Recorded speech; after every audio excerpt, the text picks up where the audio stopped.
Hey, this is Parker Sanye. This is episode 1 of the podcast that I'm doing. I have Peyton Little here with me today, and we're going to be talking about some stuff in ag. Stuff in ag? Stuff in ag. Okay, that's cringe. First, we're going to talk about this weekend win. So, currently, we're doing forestry in class. That's right. So, for all of you that don't know, last year, our forestry team actually ended up taking state. So they're going on to compete in nationals come October, and it's really exciting because Louisiana only has 4 national championships in the entirety of us being a state affiliated with FFA, so we have a unique opportunity to actually maybe add on to that list.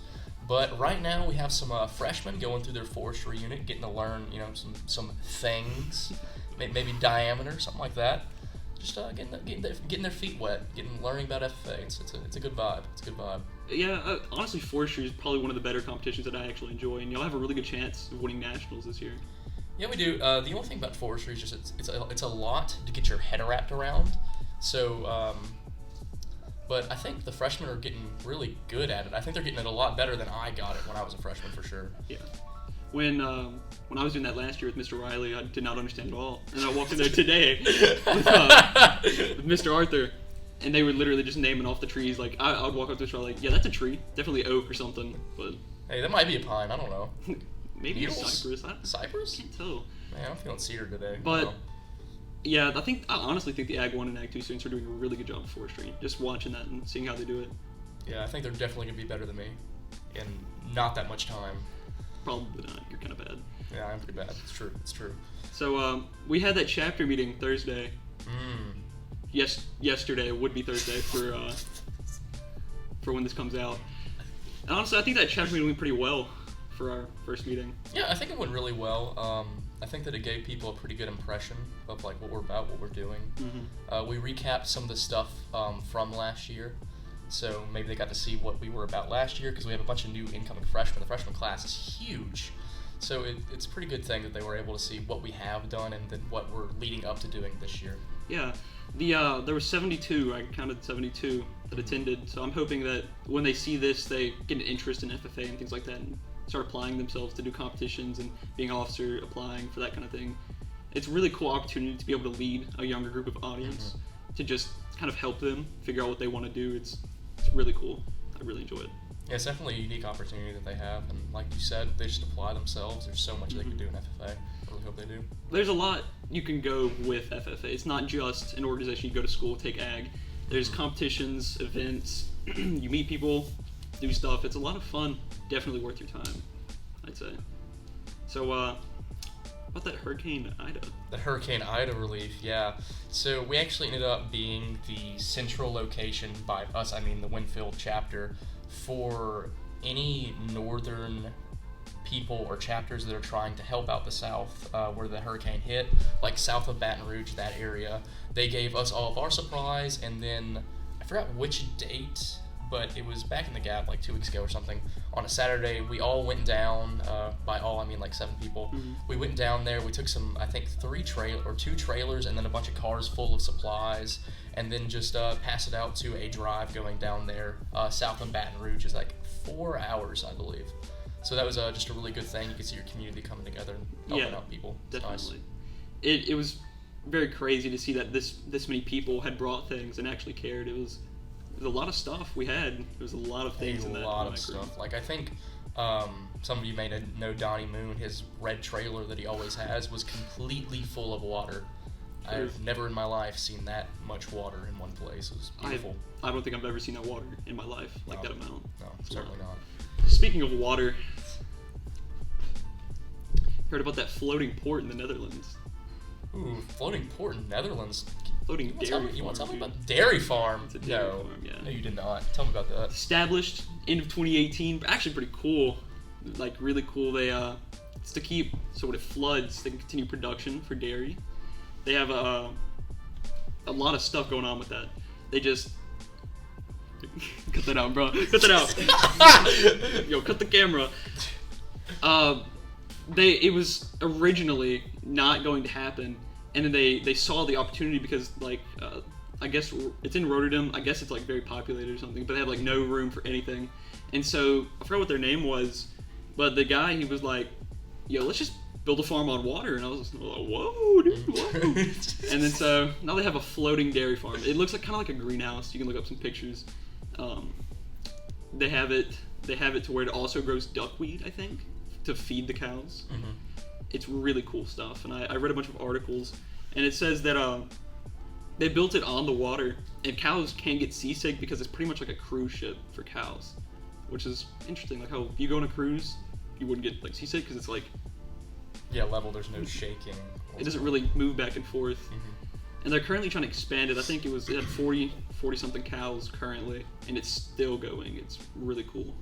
Yeah, I always found it interesting how like people adapt to where they are. Like the Netherlands, obviously, their solution was to put cows on water. Mm-hmm. Like there was a thing in New York City a couple years back where they're like, okay, so we can't actually grow plants because it's just an urbanized city. So what they did was I don't remember the technical term for it, but basically they had layered, terraced up like carts, and they each had little plants sitting in them. Mm-hmm. But the plants didn't need any dirt to hold them. Like it was completely just their roots out, and they were just fed water, and it actually worked. So they were able to supply a lot of plants with not any land at all, like in industrial buildings. It's really cool. That's the coolest thing about agriculture. It's constantly changing. Like 50 years ago, they might not be doing the same thing they would have this year. Like the technology that we have now increases production, increases food, everything. It just completely revolutionizes everything. We just have new stuff constantly, like the dairy farm, like the New York farms there. Mm-hmm. It's the human species literally just evolves through technology, and it's crazy to look at. You think, how did we start doing this? And then you go to these places and you're like, why do they have this? And you realize because maybe a few years ago they had a problem, so they came up with a solution. Yeah, I think it's definitely good that agriculture is one of those fields that continues to evolve, because I think a lot of the times we downplay its importance, but we literally cannot survive True. without agriculture. And then the fact that we're able to do so much while having less land and be able to feed a bigger population, I think it's a really good testament just to how dedicated the agricultural sector is. Yeah, definitely. I think agricultural sciences are probably one of the cooler sciences. I like chemistry personally, but ag it's more than just a class you take. It's the future. Everything's based off of ag. We don't evolve to lose food. We evolve to make more food because the food is necessary to survive. So as time passes and we need more land, people are going to start adapting to do different things, such as the farms in New York, and it's just really cool to see. So, you heard about the SpaceX launch the other day? You know, I've heard it mentioned. I haven't heard any specifics pertaining to the SpaceX launch. Definitely, bro. It's really cool. The first ever full civilian launch was sent like Wednesday. So cool. Wednesday. Was that the one that had like Jeff Bezos and people on it? Or was that a different one? That was a different one. That was a different one. That was a different one. It had, and I have the names, I think. Dude, I don't even know. It's weird names. But they paid a lot of money. They paid Elon Musk himself. They were like, hey, bro, I'm going to give you about $200 million. You let me go to space. He's like, okay. Fair enough. Yeah, it was this dude specifically named Isaacman, and he did it to raise awareness for cancers, and to donate all of it to St. Jude, which I think is honestly a really good reason to go to space. I definitely say it's one of the better reasons to go to space. Personally, I just go to space because it's cool. It's absolutely insane that we're at the stage of humanity where we can say we've had commercial space flight. True. Thank you, Elon. I appreciate it. It's cool. Yeah. It is really cool. Like, if you look way back in history, we literally went from rocks to stuff in like a long time. And then we went from cars to spaceships and space travel in like 40 years. Yeah. Like, it's... As we keep building our technologies, they keep increasing faster. I think I saw a stat, and it was like the amount of times that knowledge that humanity has multiplies, and it used to be like, every 200 years it would multiply by 2. Mm. Now it's like every 11 months it multiplies by 2. It's insane. It's actually insane. It just continues to exponentially grow. Keep funding, and just honestly really cool stuff. I love talking about this. And I forgot what else to say. Well, if you want to continue with the SpaceX stuff, I think it would be really interesting to see how the agriculturists kind of adapt to that. Because if we're having commercial spaceflight, yeah, who's to say we can't maybe experiment with Space cows? Space cows? Space cows, space otters, Space goats? space goats. Space goats. They be eating the space rocks. They do be eating the space rocks. That was really great. Perhaps like maybe so 100 years in the future, not even, like small amount of time, we could have farms like on the moon. It'd be really cool because like they're already doing stuff like that, experiments like that on the International Space Station, growing plants in a vacuum, harsh weather, and the plants themselves adapt to survive in that environment. And so I think it was like, I don't even know what it was, but it had something that adapted to the vacuum and could go without sunlight for a long time. And it was honestly really cool to read about. And I think at this rate, we could have something cool, like really good in agriculture, just to show who we are. I think it'll definitely be some time though, because kind of similar to how every new invention is, at first, like space flight is going to be extremely expensive, but back in the day, cars were extremely expensive, and nowadays everyone has one. So I think it's going to go like on a similar trail, because as we keep doing it, we're going to learn how to do it more efficiently. You have higher efficiency, then all the costs go down, and it's more readily accessed to more people.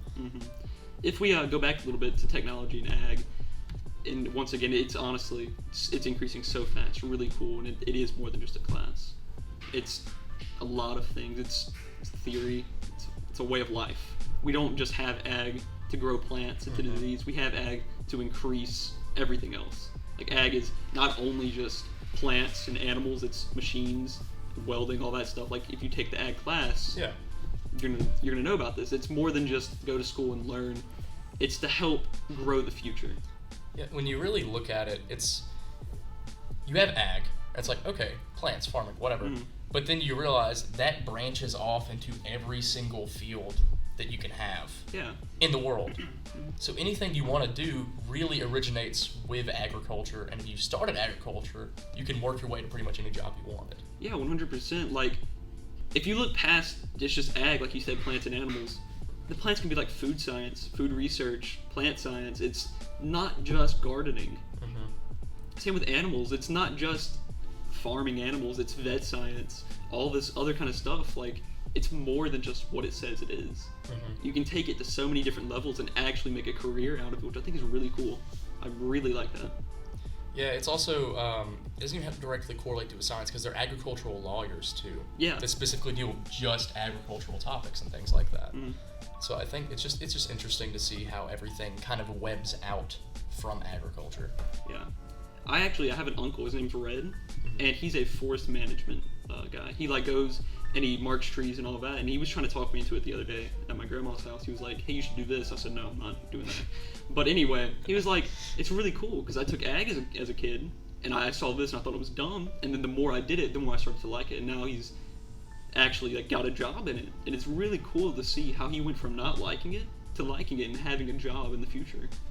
Yeah, honestly, we even saw that with last year, because, and this directly, so if you don't know, a CDE stands for a Career Development Event, because they directly correlate to a career you can go into. And Parker Carlino, I'm sure he doesn't mind me dropping his name, whatever, he actually ended up competing in electricity, and then based off of how much he liked it from competing in that competition, he's going on to become an electrical engineer now. Yeah. I'm excited to see, because the Ag 1 students are like freshmen, they just got here. I'm excited to see where they go with this. Because I when I was doing it, I didn't like it, and then I started to like it. I want to see that in them too. I love seeing that increase of knowledge and that increase of want in ag. You know, it's just really cool to see. I enjoy that. Parker, did you hear about that National Teach Ag Day? When was it? It was yesterday. Yes, Mr. Riley, I did know about that. Yeah, we definitely were, we knew about it. But hey, no matter if we knew about it yesterday, we know about it now, isn't that right? It's true. Let me just read a little bit from the website. So just a background, National Teach Ag Day is designed to encourage others to teach school-based agriculture and recognize the important role that agricultural teachers play in our schools and communities. Really? Yeah, insane, right? Dude, no way. So to summarize that, thank you, ag teachers, for doing what you do. We hope there is much more of you, because we like y'all. True. But so it happened yesterday, so we don't actually have any stats from the event or anything like that, but we do have the 2020 stats, the 2019-2020 stats. So looking at that, last year we had 2,227,827 social media impressions on that day. for National Teach Ag Day. That's actually a lot. That's actually a lot. Especially when you think about FFA members, we only constitute about 800,000. Mm-hmm. So the fact that we had 2 million, which is more than 2 times that, like 2 for each member, that's a lot. That is wild. That is crazy. wild. And it's also the viewers for their stream that they had for last year ranged from all 50 states, including Puerto Rico and the Virgin Islands. Dang. Yeah, the whole reporters part. Yeah, I was thinking That's that. insane. That It's is crazy. It's crazy that we can reach so many people that Yeah. you don't even know is involved with it. It's really cool. Really, really cool. Yeah, it's hard to kind of understand just how wide that really is. I was at State Officer Summit in Washington a couple months ago, and it was really cool because in the room I was in my small group, it had someone from Puerto Rico and someone from Alaska. Dang. So I was like, wow, this is actually insane. Like, That's this crazy. is real world. That's crazy. That is crazy. I can never wrap my head around just how actually big FFA is. True, and that's a lot of people. That's actually just a lot of people. It is so much. Yeah. It's insane. Do you have any other information? I have like one thing. It's not the biggest thing in the world, Okay. but kind of got canceled a little bit. So we have this thing. LSU always has this thing called the Bash on the Bayou event. Well, that got canceled. But typically during that game, they have a FFA section for FFA members blocked off, so you can get tickets and sit with other FFA members. That is technically still going on, although it's not on the normal game it's on. It's actually tomorrow. So it's a little bit like, oh, too late, I can't go. But it's just cool to recognize that even a college is giving us our due and allowing us to kind of have our own space. It's kind of cool. Yeah, because like LSU's, when you think of Louisiana colleges, you think of LSU mainly, and it's cool that they're involving FFA and Ag into that kind of way. It's pretty cool. It's pretty neat. Good thing to see. Yeah, and were you gonna say anything? Not really. Oh, okay. Don't particularly do anything else. And going back to the teaching part, I want to thank all of the ag teachers because teaching is not a job for everyone. It's really not. You have to actually want to do it, and you have to feel the need to do it. And we need teachers. It's hard. It's hard. I have an aunt who's a teacher, and she is trying to get a doctorate in it. But she said sometimes it's not what she wanted to do, because she went in as a young age, seeing how the teachers were, and she loves kids, and so when she went to college at LSU, she was like, I want to be a teacher. And so she was a teacher, but now she says, maybe I didn't want to. And I think it's a good way of showing that it's not for everyone, but it's still a job.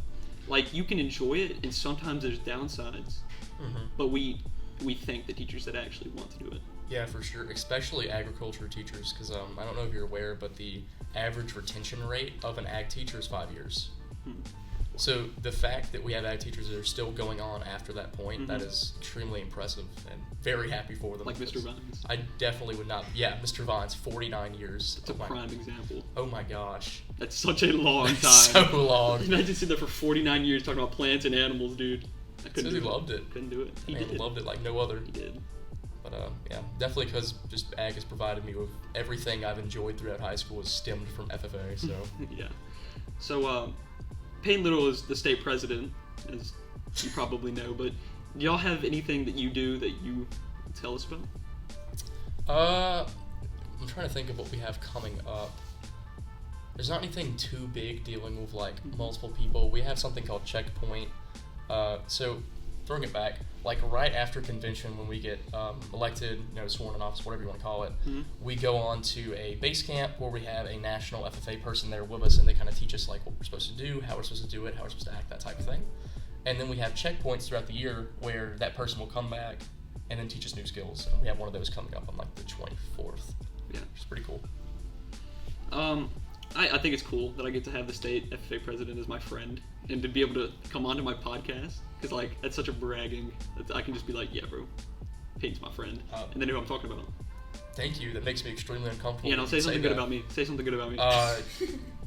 It makes me so happy that Thank you. I'm able to talk to the Parker Sagne with the Many don't get that chance. fantastic hair. Okay, thank you, I guess. You're welcome, dude. That's what I'm here for.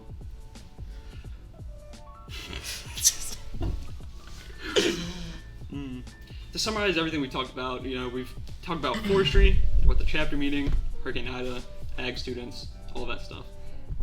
And I think this is a good place to leave it on this episode. We've talked about a lot. I think this is going to come out on probably either Tuesday or Wednesday for where we are now, but I don't have anything for entertainment section, so I'm just going to... I hope they're fine with the cringy humor and whatever you're doing right now.